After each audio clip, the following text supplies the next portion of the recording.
தெளிவாக புரிந்து கொள்ளுங்கள், தெளிவாக புரிந்து கொள்ளுங்கள். தாய்க்கு பின் தாரம் என்று சொல்லுவார்கள். ஒரு தாய் மரணித்தால் அந்த தாயினுடைய இடத்தை ஒரு நல்ல மனைவியால் அடைக்க முடியும். ஆனால் இந்த உலகத்தில் ஒரு தந்தையினுடைய உறவை யாராலும் அடைக்க முடியாது சகோதரர்களே. ஒரு தந்தையினுடைய இடத்தை அந்த தந்தையால் மட்டும்தான் நிரப்ப முடியும். அந்த தந்தை செய்த நிர்வாகம், இந்த உலகத்தில் எத்தனை பெரிய நிர்வாகிகள் வந்தாலும் அவனுடைய சிறிய குடும்பத்திற்கு அவன் செய்த நிர்வாகத்தை போன்று வேறு யாரும் நிர்வாகம் செய்ய முடியாது சகோதரர்களே. தந்தையினுடைய இடத்தை இந்த பூமியில் யாரும் நிரப்ப முடியாது. இன்னொரு பாஷையில் அறிஞர்கள் சொல்லுவார்கள், அன்புக்குரியவர்களே, இந்த உலகத்தில் அல்லாஹுவால் படைக்கப்பட்ட ஒரு உன்னதமான மனிதர் ஸல்லல்லாஹு அலைஹி வஸல்லம் அவர்களுக்கு அல்லாஹு தஆலா இந்த உலகின் எல்லா நிஅமத்துக்களையும் கொடுத்தான், எல்லா அருள் பாக்கியங்களையும் கொடுத்தான்.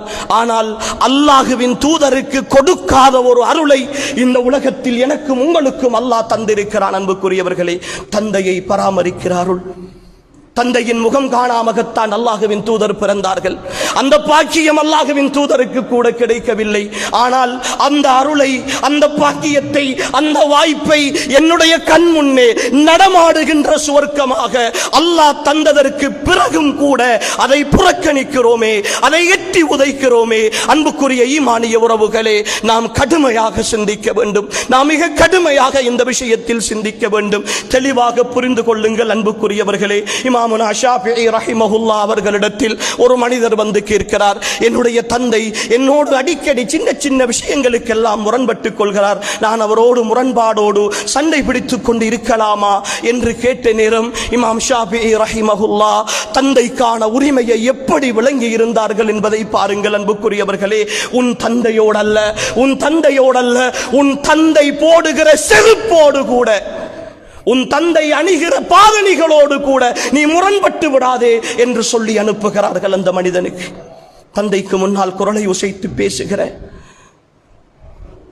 தந்தையை இரண்டாம் தரமாக கணிக்கிற, நீங்கள் எல்லாம் என்ன செய்திருக்கிறீர்கள் என்று கேட்கிற, நீங்கள் எல்லாம் ஒரு மனிதனா என்று கேட்கிற என் ஈமானிய உறவுகளே, வார்த்தைகள் கவனம், வார்த்தைகள் கவனம். சுவர்க்கத்தை நிராகரிக்கிற, சுவர்க்கத்தின் நடுவாசலை இழுத்து மூடுகிற அந்த பணியை இலகுவாக செய்து கொண்டிருக்கிறோம். தந்தை என்ற உன்னதத்தை இழந்தவர்கள் அன்புக்குரியவர்களே, இந்த உலகத்தில் அந்த உறவை மீட்டெடுக்கவே முடியாது என்பதை மிக தெளிவாக புரிந்து கொள்ளுங்கள் என் ஈமானிய உறவுகளே. தந்தை அல்லாஹ் அப்படித்தான் படைத்திருக்கிறான். ஒரு ஆணாக என்னுடைய பிள்ளையின் மீதான பாசம் எனக்கு இருக்கிறது, என் பிள்ளையின் மீதான அன்பு இருக்கிறது. ஆனால் என் மனைவியைப் போல, என் பிள்ளையின் தாயைப் போல என்னால் பாசம் காட்ட முடியாது. நான் கொஞ்சம் கண்டிப்போடு இருக்க வேண்டும். நான் கொஞ்சம் கண்டிப்போடு இருந்தால்தான், கொஞ்சம் அதட்டினால்தான், கொஞ்சம் ஏசினால்தான் அந்த நிர்வாகத்தை சரியாக செய்ய முடியும். இதுதான் மனிதனுக்கு அல்லாஹ் கொடுத்திருக்கிற இயல்பு. அர்ரிஜாலு கவ்வாமூன அலன் நிசா, அர்ரிஜாலு கவ்வாமூன அலன் நிசா.